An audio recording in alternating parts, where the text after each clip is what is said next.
Hey, beautiful. For those of you who are joining us for the first time, my name is Andrea Talbert. I'm a menopause holistic health coach. Today, we're tackling a question that's huge in the world of perimenopause and menopause. Is weight gain inevitable in menopause? I know it's a question that you probably have asked yourself over and over again. Most women, when they're in their 40s to 55, it's something that we all experience. You do everything that you can think of because you're noticing that you're gaining some weight, especially around the midsection area. You're dieting. You're boosting up your exercise routine. And nothing seems to be working. Well, why is that? You look in the mirror and the body that you see is not your body. What do? Are you just stuck with a body that you don't love, a body that you don't like to see, or even a body that you don't feel comfortable with your spouse who you've been with for 20 years, 15 years, but now you're a little bit shy because your body is shifting and changing? Well, the answer to the question is, I'm not going to give you the answer yet. We're going to find out. If you're curious, go get your cup of tea, find your comfy spot, get your notepad, because we're going to discover, is it inevitable to gain weight during menopause? It's a lot of different dynamics to the body and why we're gaining all this weight. There's a couple of things. One, we're just aging. It's part of the aging process. That's something that a lot of us fail to realize. Wait. If you're enjoying what you're hearing, please like, subscribe, and comment so that you never miss an episode. All right. Let's get back to the material. The question on the floor is, do you have to gain weight? Is this something that you're just doomed for? And the answer is no. You do not have to feel like you're going to be always stuck with this body that's ever changing. Why do I say that?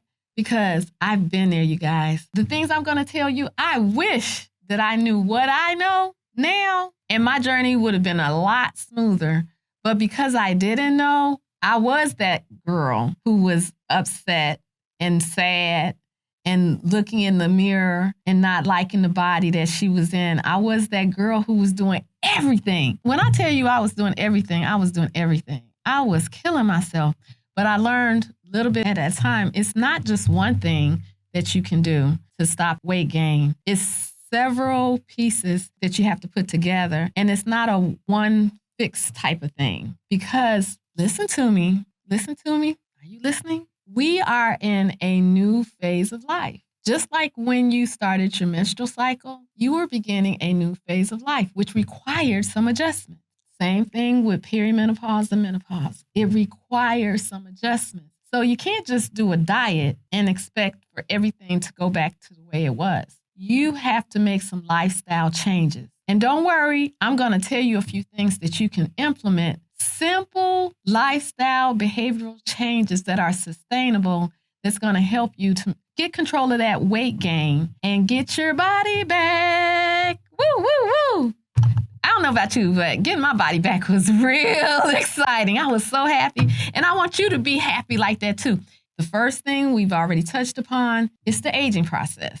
You're going to naturally gain weight as you get older. The second thing, though, this is huge to understanding the whole thing about why we're gaining weight in the perimenopause and menopause area. It's the hormones, guys. Hormones and metabolism.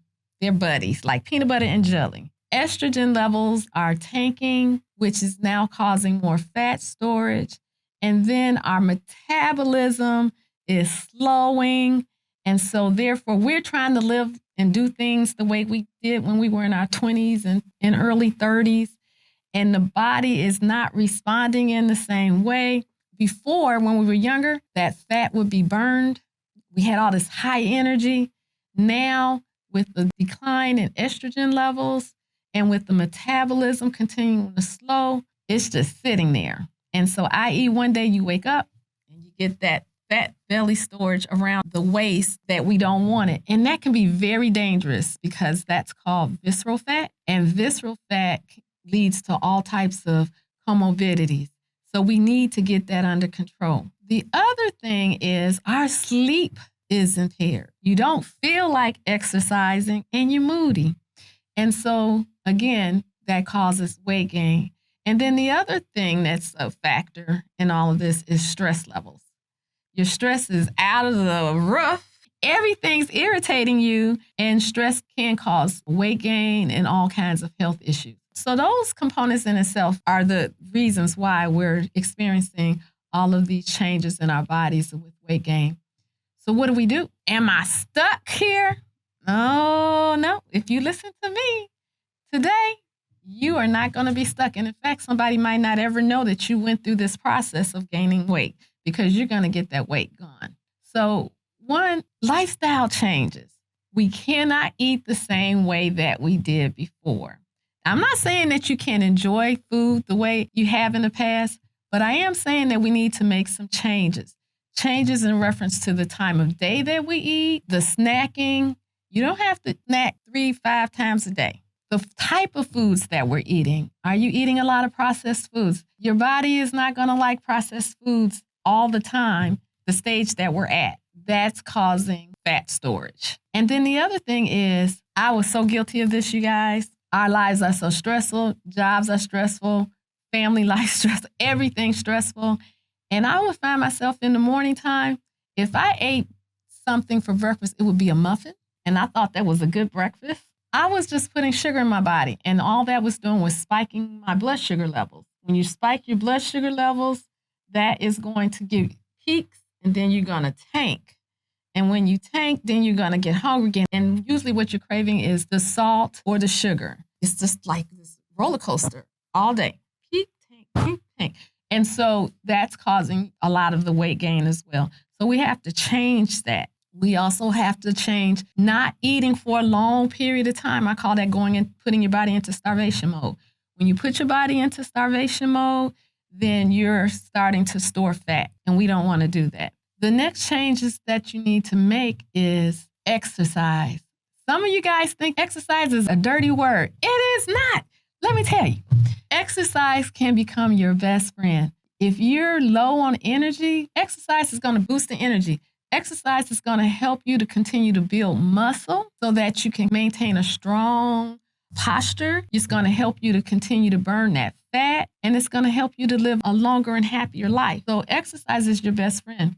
But the type of exercise is what you're going to have to now change, because when we're younger, we focus a lot on cardiovascular exercises. You still have to do cardiovascular exercises, but it's not the most important one. The most important at this stage of our life is strength training, okay?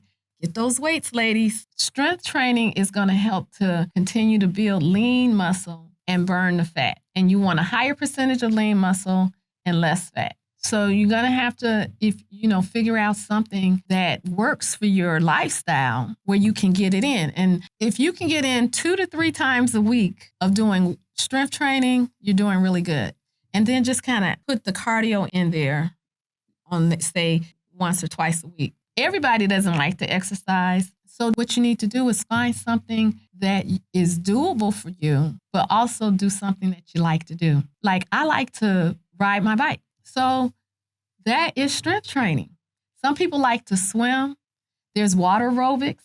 So just find something that you like to do and do it 2 to 3 times a week, and you're good. And you'll start seeing that weight loss shift. Then the other thing that we need to do is we have to get ourselves on a regular sleeping pattern.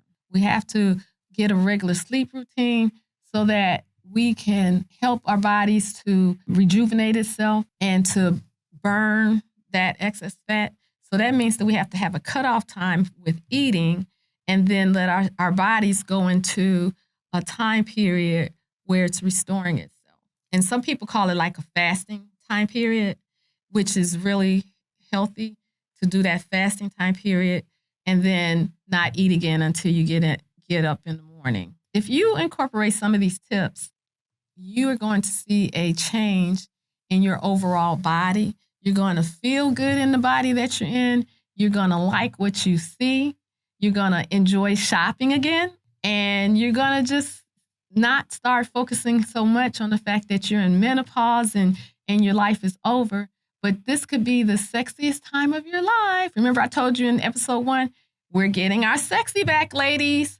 So that's all I have for you today.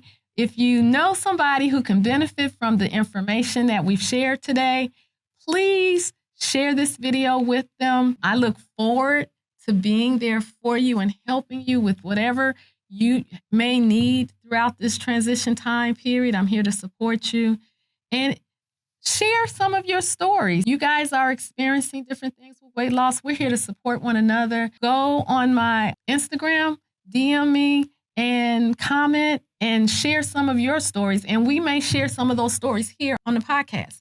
So thank you so much for taking time out with me. I look forward to seeing you next time.